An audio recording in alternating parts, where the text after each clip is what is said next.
నమస్తే, welcome to our channel. రాష్ట్రంలో constable గా ఎంపికైన అభ్యర్థులందరికీ కూడా ఆంధ్రప్రదేశ్ ముఖ్యమంత్రి నారా చంద్రబాబు నాయుడు గారి చేతుల మీదుగా ఈ రోజు అపాయింట్మెంట్ లెటర్స్ ఇవ్వనున్నారు. మరి గతంలో చూసుకున్నట్లయితే వైసీపీ హయాంలో నామమాత్రంగా నోటిఫికేషన్ వదిలి తర్వాత అసలు ఈ ఎంపిక ప్రక్రియను పూర్తి చేయకపోవడాన్ని ఏ విధంగా చూడాలి? మరి కూటమి ప్రభుత్వం అధికారంలోకి వచ్చిన తర్వాత ఈ రోజు 5,000 మందికి పైగా అపాయింట్మెంట్ లెటర్స్ ఇస్తున్నారు. మరి దీని అంతటినీ కూడా ఏ విధంగా చూడాలి తెలుసుకునే ప్రయత్నం చేద్దాం. దీన్ని విశ్లేషించడానికి మనతో పాటుగా ఉన్నారు ప్రముఖ ఆర్థిక, రాజకీయ, సామాజిక విశ్లేషకులు అప్పసాని రాజేష్ గారు. నమస్తే సార్. నమస్కారం.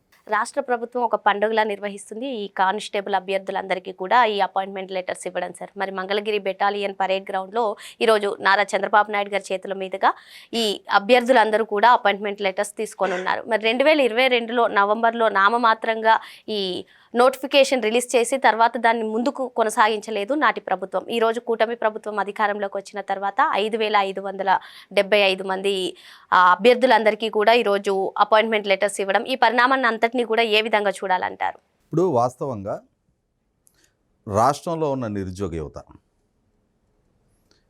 ముఖ్యంగా పోలీస్ కానిస్టేబుళ్ళు, పోలీసు ఎస్ఐ లాంటి సెలక్షన్స్ ఉన్నాయి అని అంటే రాత పరీక్షలే కాకుండా శారీరక దృఢత్వాన్ని కూడా వాళ్ళు నిరూపించుకోవడానికి, వాళ్ళ ఫిట్నెస్ని కూడా నిరూపించుకోవడానికి సంవత్సరాల తరబడి వాళ్ళు ప్రాక్టీస్ చేస్తూ ఉంటారు. మా విలేజ్లో చూసేవాడిని నేను. తెల్లవారుజామునే లేచి ఆ పిల్లలందరూ వాళ్ళు జాగింగ్కి వెళ్ళి మా హై స్కూల్ గ్రౌండ్లో ఎక్సర్సైజులు చేస్తా, ఏమవుద్ది రేపెప్పుడో ఆ నియామకాలకు సంబంధించిన ప్రక్రియ మొదలవుద్ది అన్న ఆశతోటి అప్పుడు ఆల్ ఆఫ్ సడన్ నోటిఫికేషన్ వచ్చిన తర్వాత అప్పటికప్పుడు వాళ్ళు ఫిజికల్గా వాళ్ళ ఫిట్నెస్ ప్రూవ్ చేసుకోవాలి అని అంటే సాధ్యం కాదు. దానికి తగ్గట్టుగా తామని మలుచుకుంటూ ఉంటారు వాళ్ళు. అలా నిరుద్యోగ యువత ఎప్పుడు ప్రభుత్వం వైపు నుంచి ఈ నియామకాలకు సంబంధించిన నోటిఫికేషన్ విడుదలవుద్దా అని చెప్పని ఎదురు చూస్తూ ఉంటారు. మీరు ఇందాక మీ ఇంటర్వ్యూలో ప్రస్తావించినట్టుగానే జగన్మోహన్ రెడ్డి గారు 2019 ఎన్నికలకు ముందు రాష్ట్రంలో 26,000 పోలీస్ కానిస్టేబుళ్ళ వేకెన్సీస్ ఉన్నాయి, మీరు నాకు గనక ఒక ఛాన్స్ ఇచ్చి అధికారం కట్టబెడితే నేను ఆ 26,000 నియామకాలని పూర్తి చేస్తానని చెప్పాడు. 26,000 మంది యువతకి పోలీసులుగా ఉద్యోగ అవకాశాలు దక్కుతాయి అని అంటే యువత డెఫినెట్గా ఆ ప్రభుత్వం రావాలని కోరుకుంటారు. అతను పాలకుడిగా ఉండి తాను చేసిన వాగ్దానాన్ని నిలుపుకోవాలని చెప్పని కోరుకుంటారు. ఇలా చాలా వాగ్దానాలు చేసిన జగన్మోహన్ రెడ్డి గారు యువత ఆశీస్సులతోటే 2019లో అధికారంలో దక్కించుకున్నారు. అలా దక్కించుకున్న తర్వాత 2019 మే 30 ఆయన ముఖ్యమంత్రిగా పదవి బాధ్యతలు చేపడితే ఈరోజు నోటిఫికేషన్ వస్తుంది, రేపు వస్తుంది అని చెప్పని ఈ ఉద్యోగార్థులు యువత అందరూ కూడా ఎదురు చూస్తూ ఉన్నారు. అలా ఎదురు చూస్తున్న నేపథ్యంలో 2022 నవంబర్ నెలలో ఒక నోటిఫికేషన్ విడుదల చేశారు. 6,100 పోస్టులతోటి నోటిఫికేషన్ విడుదల చేశారు. అరే 26,000 ఉద్యోగ అవకాశాలు ఉన్నాయి, భర్తీ చేస్తామని చెప్పని మీరు ఎన్నికలకు ముందు వాగ్దానం చేశారు. ఇప్పుడు 6,100 ఏంటి అని చెప్పని చాలామంది కొంత నిరుత్సాహపడ్డారు. సరే పడినా సరే 6,100 ఉద్యోగాలైనా సరే అనౌన్స్ అయినాయి కదా, వీటిని దక్కించుకోవాలి కదా అని చెప్పని ఫిజికల్గా, మెంటల్గా తాను ఎప్పటికప్పుడు అప్డేట్ చేసుకుంటా ఏ రోజుకి ఆ రోజు ఎదురు చూస్తూ ఉన్నారు. ఇవాళ ఇంకొకటి ఏమైపోయిందంటే గ్రామ సచివాలయ వ్యవస్థ ఏర్పాటు చేసినాక ఆ సచివాలయ సిబ్బంది కింద యాక్చువల్గా వాళ్ళని గ్రూప్ 5గా ఎంపిక చేశారు జిల్లా సెలక్షన్ కమిటీల ద్వారా. ఆ ఉద్యోగాలకు కూడా ఇంటర్మీడియట్ క్వాలిఫికేషన్ పెట్టారు వాళ్ళకి. కానీ ఇంజనీరింగ్ గ్రాడ్యుయేట్లు, ఎంసీఏలు చేసిన వాళ్ళు, ఎంబీఏలు చేసిన వాళ్ళు, ఎంఎస్సీలు చేసిన వాళ్ళు, అంటే వాళ్ళ చదువుకున్న యువతకి ఇప్పుడు ఐటీ ఎనేబుల్డ్లో ఎంతమందికి ఉద్యోగాలు వస్తాయి? తర్వాత ఇప్పుడు మ్యానుఫ్యాక్చరింగ్ సెక్టర్ ఇండస్ట్రీస్ అంటే ఐటీఐ చదువుకున్న, డిప్లొమా చదువుకున్న వాళ్ళకి దొరుకుతాయి ఉద్యోగాలు. కానీ వాళ్ళ అదర్ దాన్ టెక్నికల్ ఎడ్యుకేషన్, సాంప్రదాయ చదువులు చదువుకున్న వాళ్ళకి మరి వేరే ఉపాధి అవకాశాలు దక్కటంలా కాలేజీలు పెరిగినాయి, చదువుకుంటున్న యువత పెరిగారు, సైమల్టేనియస్గా నిరుద్యోగత కూడా పెరిగిపోతూ ఉంది. ఇటువంటి నేపథ్యంలో నేను ఎంటెక్ చేశా, నేను ఈ ఉద్యోగంలో చేరటం ఏంటి అని చెప్పని నామోషి పడే పరిస్థితి లేదు ఇవాళ. Dignity of labour. నేను కష్టపడి పని చేసుకోవడానికి నాకు ఏ ఉద్యోగం దొరికినా చాలు అని చెప్పని ఆర్టీసీ కండక్టర్ పోస్టులు బండి అన్నా చాలామంది అప్లై చేస్తూ ఉన్నారు. ఇవాళ గ్రామ సచివాలయ సిబ్బందికి కూడా వాళ్ళు నిర్దేశించిన ఇంటర్మీడియట్ కన్నా చాలా హై క్వాలిఫికేషన్ ఉన్న వాళ్ళే ఉద్యోగాల్లో చేరారు. అలాగే ఇప్పుడు పోలీస్ కానిస్టేబుల్లో కూడా బీటెక్లు, ఎంటెక్లు, ఎంసీఏలు, ఎంబీఏలు చేసిన వాళ్ళు బోలెడు మంది ఆ నోటిఫికేషన్కి ఎదురు చూస్తూ ఉన్నారు. ఆ నోటిఫికేషన్ వచ్చిన తర్వాత అప్లై చేసుకున్నారు.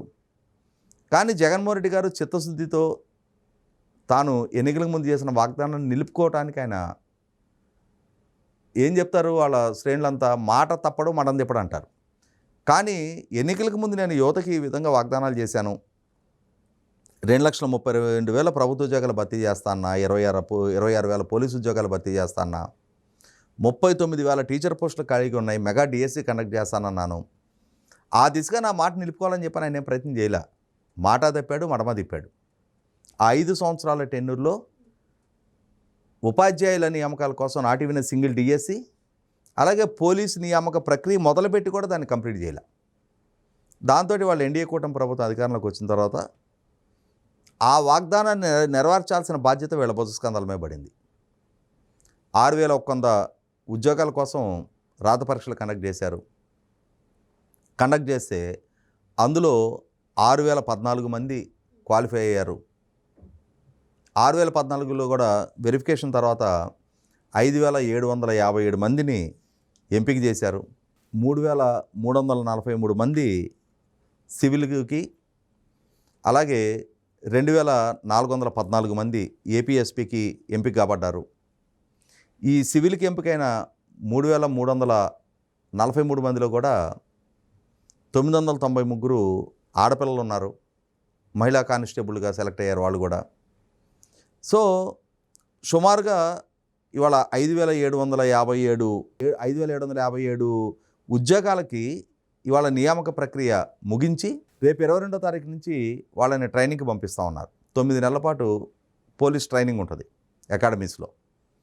ఆ ట్రైనింగ్లో పోలీసు విధులేంటి, డూస్ అండ్ డోంట్స్, అలాగే వాళ్ళకి చట్టం ఏంటి, ఒక నేరం జరిగినప్పుడు వాళ్ళు ఇమ్మీడియట్గా ఎలా స్పందించాలి, అలాగే నేర పరిశోధనలో వాళ్ళకి ఉండాల్సిన నైపుణ్యం గురించి, అలాగే ఈ సిస్టము అంటే ఈ పోలీస్ డిపార్ట్మెంటు చాలా హైరార్కీ ఉంటుంది. ఒక కానిస్టేబుల్ ఉంటే అతనికంటే సీనియర్ హెడ్ కానిస్టేబుల్ ఉంటాడు, ఏఎస్ఐ ఉంటాడు, ఎస్ఐ ఉంటాడు, సిఐ ఉంటాడు, డిఎస్పి ఉంటాడు, ఎస్పీ ఉంటాడు, డిఐజీ ఉంటాడు, ఐజీ ఉంటాడు, అడిషనల్ డీజీ ఉంటాడు, అంతిమంగా డైరెక్టర్ జనరల్ ఆఫ్ పోలీస్ ఉంటాడు. డీజీ క్యాడర్లో ఉంటారు, ఆ తర్వాత డీజీపీ ఉంటాడు. మరి ఇంత పెద్ద సిస్టము, ఇంత హైరార్కీ ఉన్న ఈ సిస్టంలో ప్రోటోకాల్స్ ఎలా మెయింటైన్ చేయాలి అని, వీటన్నిటి గురించి, దానికి తోటి ఇప్పుడు కొత్త కొత్త నేరాలు, సైబర్ క్రైమ్స్ లాంటివి చాలా ఎక్కువగా జరుగుతూ ఉన్నాయి. ఇవాళ ఎక్కడో ఎవడో కూర్చొని ఒక ఫోన్ కాల్ చేసో, ఒక లింక్ పంపించో ప్రజల వ్యక్తిగత డేటా మొత్తం చోరీ చేస్తూ ఉన్నారు. వీళ్ళ అకౌంట్స్ మొత్తం ఊడ్చిపారేస్తూ ఉన్నారు. సైబరు చీటింగ్లు కూడా చాలా పెరిగినాయి. మరి వెనకటి రెగ్యులర్ పోలీసింగ్లో ఈ పరిజ్ఞానం వాళ్ళకు ఉండదు. ఇప్పుడు చదువుకున్న యువత చాలామంది వస్తున్నారు కాబట్టి, చాలామంది మెరుగైన క్వాలిఫికేషన్ తోటి ఉద్యోగాలకు వస్తున్నారు కాబట్టి, వాళ్ళని ఈ సైబర్ క్రైమ్స్ని కూడా క్రాక్ చేయగలిగే విధంగా, వాటిని కూడా ఛేదించగలిగే విధంగా ఆ రంగంలో కూడా వాళ్ళకి తర్ఫీదు ఇచ్చి, నైపుణ్యత శిక్షణ కలిగించి, ఒక 9 నెలల తర్వాత వాళ్ళని డిఫరెంట్ పోలీస్ స్టేషన్స్లో వాళ్ళ నేటివ్ అంటే పోలీసులో ఇవి ఉంటాయి, రీజియన్స్ ఉంటాయి. ఆ రీజియన్స్లో వాళ్ళకి అపాయింట్మెంట్లు ఇస్తారు. జిల్లా లెవెల్ పోస్టింగా, లేకపోతే కానిస్టేబుల్ అనేది జిల్లా లెవెల్ పోస్టింగే. అది విదిన్ ది డిస్ట్రిక్ట్ వాళ్ళకి పోస్టింగ్లు ఇస్తారు. అయితే ఇందాక మనం మాట్లాడుకున్నట్టుగా ఇంకా చాలా వేకెన్సీస్ అయితే డిపార్ట్మెంట్లో ఉన్నాయి. ఇప్పటికింకా పెరుగుతున్న నేరాల రేటుతో కంపేర్ చేసినప్పుడు మానవ వనరుల కొరత పోలీస్ డిపార్ట్మెంట్ ఎదుర్కొంటూ ఉంది. కాబట్టి ఈ ప్రక్రియ ముగిసిన తర్వాత మళ్ళీ వెనువెంటనే వీలైనంత త్వరలో ఇంకొక 10,000 మందికో 15,000 మందికో ఉద్యోగ అవకాశాలు కల్పించడం కోసం ప్రభుత్వం ఒక నిర్ణయం తీసుకొని మరింత మెరుగైన అంటే మరింతమంది యువతకి ఈ మెరుగైన ఉపాధి అవకాశాలు దక్కే విధంగా ప్రయత్నం చేయాలి. అదే సందర్భంలో మొన్న చూసాం మనం 16,347 టీచర్ పోస్టుల ప్రక్రియ కూడా, దానికి కూడా ఇలాగే 16,347 ఉద్యోగాల కోసం నోటిఫికేషన్ విడుదల చేస్తే 15,900 మందే నియామకం పొందగలిగారు. కాబట్టి ఇప్పటికైనా సరే ఇంకొక డిఎస్సి కూడా ప్రతి సంవత్సరం కండక్ట్ చేస్తామని లోకేష్ అష్యూర్ చేస్తూ ఉన్నారు. ఇప్పుడు టెట్ పరీక్షలు కూడా ఇప్పుడు జరుగుతూ ఉన్నాయి. వీటి కొనసాగింపుగా మార్చి ఏప్రిల్లో డిఎస్సి నిర్వహణ కూడా చేస్తామని చెప్తున్నారు. అదేవిధంగా పోలీస్ నియామక ప్రక్రియ కూడా ఇవాళ ప్రభుత్వ పరంగా ఉన్న అన్ని వేకెన్సీస్ని వీలైనంత త్వరితగతిన భర్తీ చేసి ఇవాళ మెరుగైన ఉపాధి అవకాశాలు దక్కాలి అని అంటే అది చంద్రబాబు నాయుడు గారి ప్రభుత్వ హయాంలో మాత్రమే సాధ్యం అని చెప్పని గతం నుంచి ఎలా అయితే ఒక నానుడు ఉందో దానికి కొనసాగింపుగానే ఇప్పుడు ఈ నిర్ణయం అమలు చేయడం ద్వారా అటు డిఎస్సి ప్రక్రియ, ఇటు వేలాది మందికి పోలీసు కానిస్టేబుల్ నియామక ప్రక్రియను ముగింపు, దీనికి కొనసాగింపుగా నిరంతరం ప్రతి సంవత్సరం కూడా ఒక షెడ్యూల్ టైంలో జాబ్ క్యాలెండర్ రిలీజ్ చేసి ప్రతి సంవత్సరం కూడా ఈ ఎంపిక ప్రక్రియలు కనుక పూర్తి చేయగలిగినప్పుడు ఒకటి రాష్ట్రంలో నిరుద్యోగ పర్సంటేజ్ తగ్గుద్ది.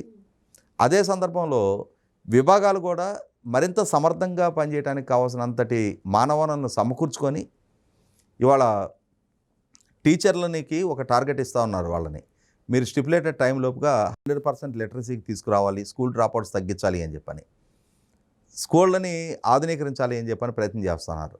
స్కూళ్ళను ఆధునీకరించి వాళ్ళకి మెరుగైన టార్గెట్లు ఇచ్చి ప్రయోజనం ఏముంది? వాళ్ళకి కావాల్సినంతటి హ్యూమన్ రిసోర్సెస్ కూడా అందివ్వగలగాలి కదా. అంతటి వేకెన్సీస్ లేకుండా టీచర్ల నియామక ప్రక్రియ కూడా జరగాలి కదా. అది ఆల్రెడీ మొన్న ప్రూవ్ చేసుకున్నారు. ప్రతి సంవత్సరం కూడా కండక్ట్ చేస్తామని చెప్తున్నారు. అదేవిధంగా పోలీస్ డిపార్ట్మెంట్కి సంబంధించి కూడా ఇవాళ లా అండ్ ఆర్డర్ ప్రాపర్గా మెయింటైన్ అవ్వాలి అన్నా, తర్వాత సొసైటీలో క్రైమ్ రేట్ తగ్గాలి అన్నా పోలీస్ డిపార్ట్మెంట్ సమర్థంగా వ్యవహరించాల్సిన అవసరం ఉంటుంది. మనం చూస్తున్నాం పోలీస్ సిబ్బంది కొరత చాలా సందర్భాల్లో కొట్టొచ్చినట్టు కనిపిస్తూ ఉంది మనకి. కాబట్టి ఇప్పుడు వీలైనంతటి కొత్త తరం యువతని పోలీస్ డిపార్ట్మెంట్లోకి రిక్రూట్ చేసుకున్నప్పుడు ఆధునిక సాంకేతికత పరిజ్ఞానాన్ని కూడా అందిపుచ్చుకోగలిగే పరిజ్ఞానంతో కనుక ఈ యువత తర్ఫీదై వస్తే సమాజానికి మెరుగైన సేవలు అందించడానికి పోలీస్ డిపార్ట్మెంటు తనను తాను సన్నద్ధం చేసుకోగలుగుద్ది. సమాజంలో ఇవాళ ప్రజలలో ఉన్న భయాందోళనని శాంతి భద్రతల పరంగా కానీ ఒక ట్రాఫిక్ జామ్ అయితేనే దాన్ని క్లియర్ చేయడానికి గంటల తరబడి ఇవాళ సిబ్బంది కొరతతోటి పోలీసులు సతమతమవుతున్న తీరు చూస్తున్నాం మనం. తర్వాత చాలామంది సిబ్బంది ఏజింగ్ ఇష్యూస్ కూడా ఉంటున్నాయి. అందువల్ల కొత్త తరం యువతని రిక్రూట్ చేయాల్సిన అవసరం ఉంది. వాళ్ళు ఎప్పుడో 25 సంవత్సరాలు 30 సంవత్సరాల క్రితం రిక్రూట్ అయ్యి ఉన్నారు. డెఫినెట్గా ఏజింగ్ ఇష్యూస్ ఉంటాయి, హెల్త్ ఇష్యూస్ ఉంటాయి. వాటిలోనే వాళ్ళు అప్పటి నుంచి ఇప్పటికి సమర్థంగా పనిచేసుకుంటూ వస్తూ ఉన్నారు. వాళ్ళకి చేదోడు వాదోడుగా ఉండటానికి యువతను కూడా అందించాల్సిన బాధ్యత ప్రభుత్వం మీద ఉంది. కాబట్టి అదే సందర్భంలో ఉపాధి అవకాశాలు కల్పించాలి అని చెప్పని ఆశతోటి ఆతురతోటి ఎదురు చూస్తూ ఉన్న యువతకి కూడా అష్యూరెన్స్ ఇస్తూ ఇప్పుడు జరిగిన ఇటువంటి డ్రైవ్స్ మరిన్ని జరగాలి, టైం బౌండెడ్ షెడ్యూల్లో జరగాలి. వీలైనంత త్వరగా ప్రభుత్వం ఆ దిశగా ఆలోచన చేస్తుందని చెప్పని ఆశిద్దాం. మరో అంశంతో మళ్ళీ కలుద్దాం. Thank you sir.